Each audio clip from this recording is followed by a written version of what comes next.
going to be a game. I mean, it's the uncertainty, and the game's supposed to be 4 days away. What has that dynamic brought? It's not any different until we hear otherwise, and you can't get distracted by anything other than just getting focused on the game. Because as of right now, I mean, we're going. It's coming. I mean, they're practicing, so everything we're hearing is we're playing the game. So we got to get prepared and get ready to roll and play well on Saturday and take the next step. And I want to ask you about Haskell Garrett. This has been a trying year for everybody. Obviously, what he went through is on a different level. The fact that he came back, has played as well as he has, and handled things as well as he has. What does that say about him? What would you want to say about Haskell Garrett in this year? Yeah, I think you're seeing the best version of Haskell. Everybody here is very proud of what he's overcome and the way he's not just the way he's playing, the way he's handling himself, the way he's leading, the way he's practicing. And he, went through a tough time. But, in life, sometimes you have these moments and it kind of shakes things up and makes you realize some things. And maybe that's what happened with Haskell. I don't know. But I can tell you this, ever since that's happened, he's had a different look in his eye. And I'm really happy that he's able to take a negative and turn it into a positive. Thank you. Next up, Austin Ward, Letterman Row. Hey, Ryan, just following up on something that you mentioned on Saturday, and absolutely not asking for specific individuals here, but if you're hoping that maybe some guys could return, would that be because of contact tracing potentially instead of a positive test? Or is there any chance that the Big Ten has followed the CDC recommendations and lowered the quarantine time? Yeah, it would be more for, and not really in the contact tracing area, but more in the return to play. And so I know it's being looked at. I know it's being talked about a lot. And, Dr. Borchers and the medical subcommittee and Gene and, the ADs, presidents, it's all being talked about. So where it goes, I'm not sure. But I know that it's a topic of conversation, and, things change, right? I mean, this is a time where we've all changed. We've certainly changed the season. We've changed a lot of things as time's gone on, and the way, guys can administer the cardiac tests and those type of things have all changed and advanced. So I know they're taking a look at it to see if they can improve it. I know that you try to stay focused on each day and just on football at this point. Are coaches still involved or having input on those conversations? Or are you just waiting to hear back from Gene, like, this is what we talked about, here's maybe what you may have tomorrow? No, I mean, I think that the players and, coaches, we all talk to, Dr. Borchers, we talked to Gene, we talked to a lot of people. I mean, like you said, our focus right now is football, but we certainly give the frontline information on what we think is important and relay that to them, and they go from there. We trust that they're going to make a great decision. Thanks, Ryan. Yep. Next up, Nathan Baird with Cleveland.com. Hey, Ryan, when you went back and further scrutinized the offensive line's play from that game, I guess, against Michigan State, what did you see and what still needs to be enhanced in going up against Michigan? Well, I mean, they're very good.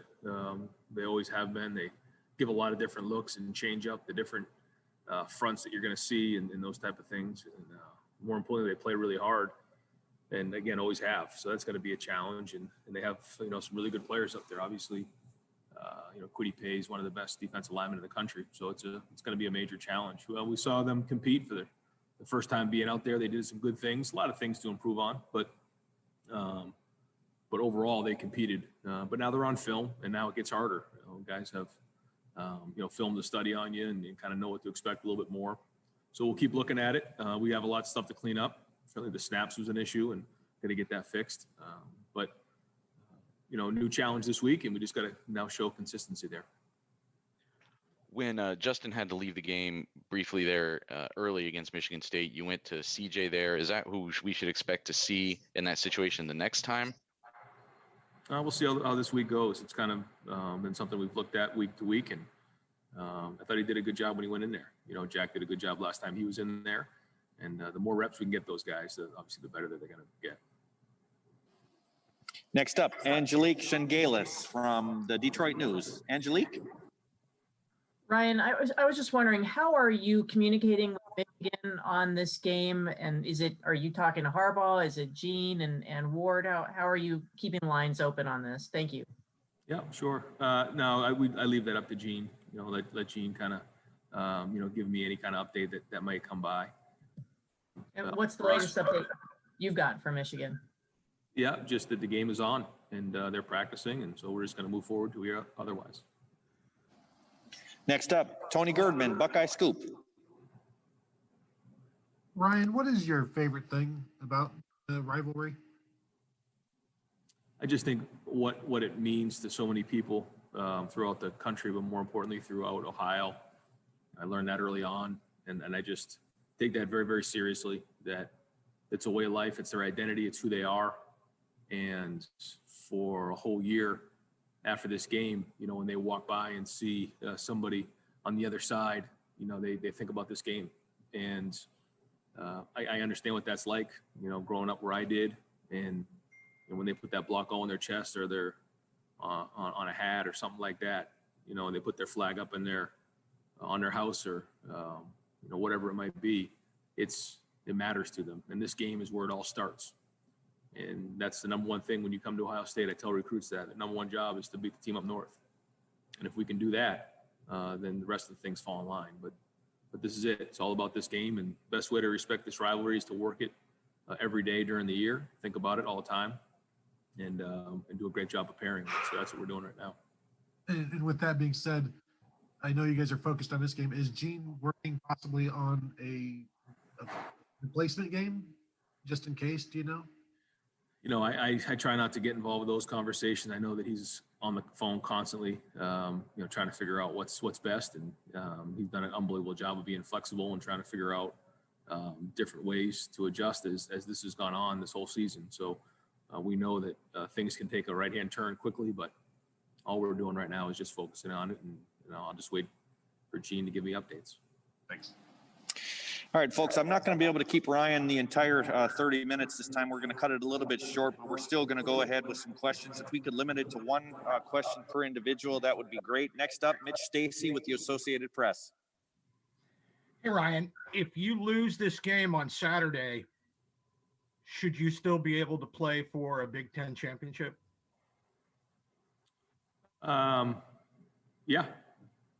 Yeah. I mean, we don't think that way. We think of it more like March Madness right now. You win, you move on. You win, you move on, and that's really what we're focused on. But I guess by the law or by the rules, yeah, if we win, if whatever happens, if we have an opportunity to play in a championship game, we want to do that. So yeah, I mean, whatever the rules are.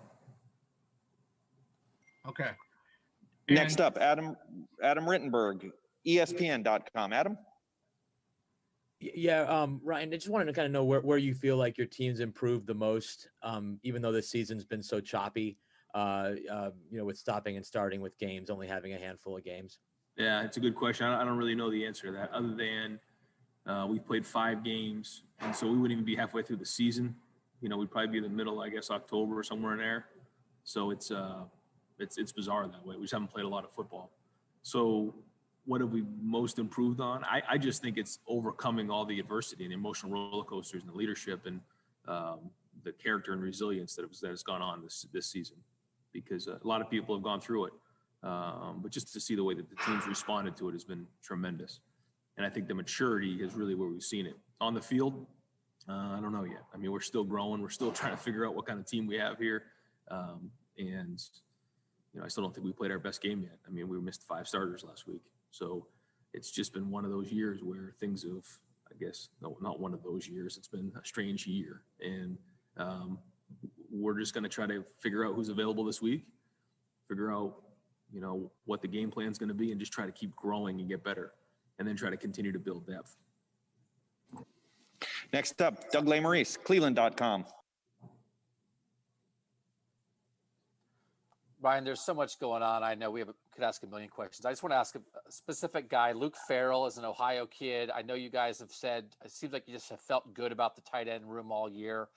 Only has 3 catches this year, but I don't know. It just seems like he's a guy who kind of does his job each week. What have you seen from Luke in his career in this year? I've seen excellent play this year. I think he's played really, really well. He played really good in the game last week. He was open on a route where protection broke down. We didn't quite get it to him. He was wide open for a touchdown in the corner. Nobody's on him. And then the next play, he has to block the defensive end on really a tough leverage play, and blocks and strains just enough so that Justin can get the ball to Garrett for a touchdown. But nobody sees those type of things. And that's Luke Farrell. He's unselfish. He's tough. He's playing really good football. And I think you're going to see he's going to get his catches. He's going to start getting his touches. He deserves that opportunity. And, we're going to try to do that, help him out. But he's played at a high level. He's very unselfish, and he's shown great leadership. Thanks, Ryan. Yep. Next up, Kyle Rowland, Toledo Blade. Hey, Ryan. Aside from the playoff and Big Ten championship implications, if this game is canceled, just how disappointing would that be to you guys? I mean, this game kind of, your whole season revolves around it. The state of Ohio kind of revolves around it, just to not have a Michigan game for a year. Yeah, trying not to go there. Just in that, the disappointment and all that stuff is getting old. So we'll just try to stay positive and try to focus on the game until we hear otherwise. But I think you kind of have, you asked the question, you kind of know what the answer would be. So let's not go there. Let's just try to focus on the game and get ready to play the game until we hear otherwise. Next up, Rob Aller, Columbus Dispatch.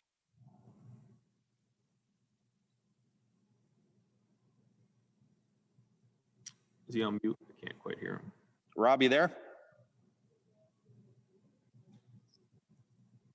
All right, try to get going there, or get that corrected. Rob, we'll go to Heather Dinich, ESPN.com. Heather? Hey, Ryan, how do you feel specifically about the Big Ten's rule that you have to play 6 games to qualify for the championship? Well, I think it's one of those things that was put into place early on, and decisions are made based on the information you have at the time, and then things change, as we know. Our season that was on, and then it got changed to a conference only. Then it got changed to no season, and then we got changed to a season. So, there's been a lot of changes, and I just think, we have to take a hard look periodically at all this stuff. And I think that this is one of those situations. And, if we don't quite get the games we need to get into the championship game, then I think that needs to be looked at hard, just like anybody else in the conference. But there's no easy solution in times like this. So, I know those guys are going to come together and take a hard look at it and make sure that it was the right decision. Next up, Dennis Dodd, CBS Sports Online. Dennis? Yeah, Ryan, it occurred to me in recruiting next week that I don't know if you've thought of this. You can't bring players on campus, obviously, but some of these conferences like the SEC and Big 12 that allow fans can have prospects, I guess, come to games, even if it's unofficially. Is that any kind of disadvantage? I think it's a big time disadvantage. Yeah. Yeah. We have recruits even last weekend who went and visited other schools and were in the stands watching games, and we can't do that. So, yeah, that's certainly a disadvantage. What's this been? Well, go ahead. Go ahead. Next up, Dave Biddle, 24/7 Sports. Thanks, Dennis. Right. Hi, Ryan. I hope you're feeling well.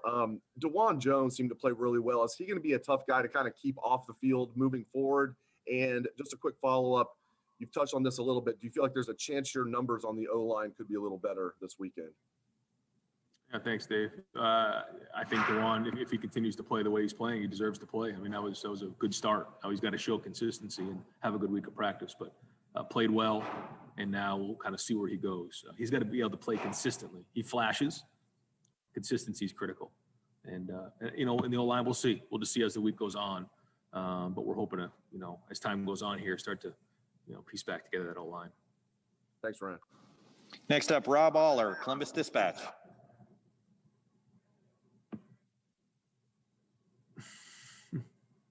You're going to have to put a sign up on the thing. We can read it.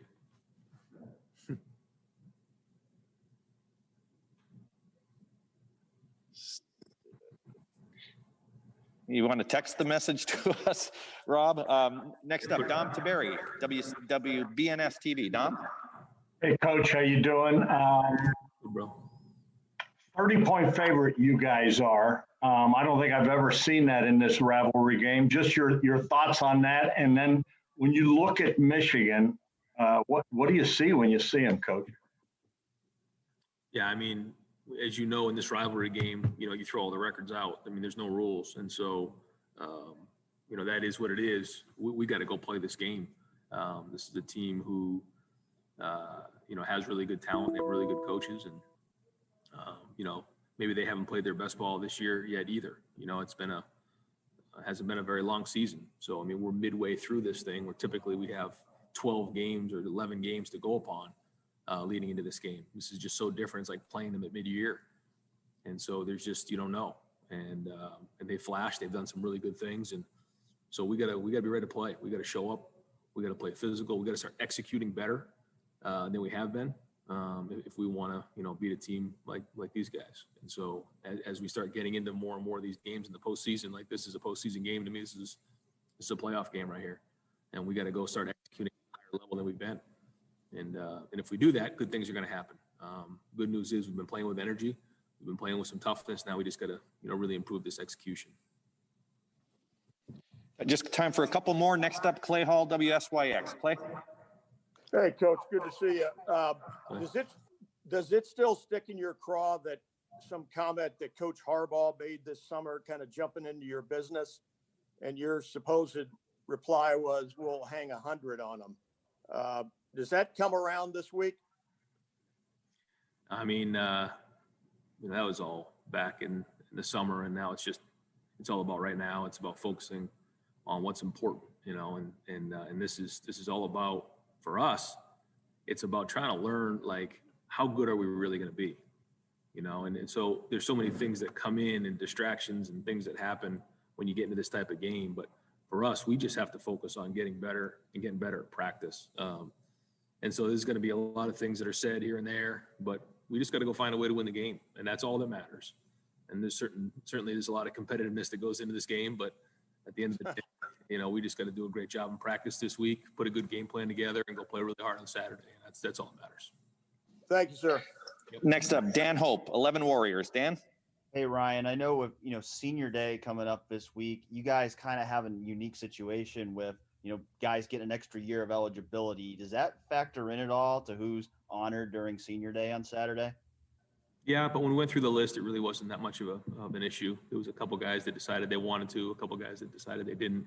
And so we just kind of let them decide. And it was only a few. Most of the guys, they actually fit pretty good. So different senior day for sure. Very, very unique. But we're really proud of these seniors. Thanks, Ryan. And last two individuals. Next up, Tino Bovenzi from Spectrum One. Tino. Hey, Coach Day. Obviously, you came down with the virus. I just wanted to ask you about, the process of that for you, what that was like, what were your symptoms, and then now, obviously, returning to coaching in the biggest game of the year for the Ohio State Buckeyes. Yeah, I mean, it was it's been a tough, really 6 months, and took very, very seriously how important it was to set an example for the entire state of Ohio and how we handled our business here in the Woody. And I knew, it was important to show Ohio that, we were going to do things the right way and how serious this was. So when it all came down, I was crushed. It's a little bit of an embarrassment. I felt like I let people down, but at the end of the day, this county was in purple. Franklin County was one of the highest rates in the entire country. And so after a couple of days of feeling sorry for myself, I kind of dug myself out and said, okay, we got to move on here. Didn't feel a ton of symptoms, but that's, different people felt it different ways. A lot of time to reflect and think about, people that have been affected during this time. And so we're just going to do everything we can again to just create a great example for how to handle it, which I think as a program, we've done an unbelievable job with everything that's gone on here, the amount of people that we have in the building and how serious we've taken this. So we'll continue to do that and communicate and how important it is for our community. And last questions come from Bill Landis with The Athletic. Bill?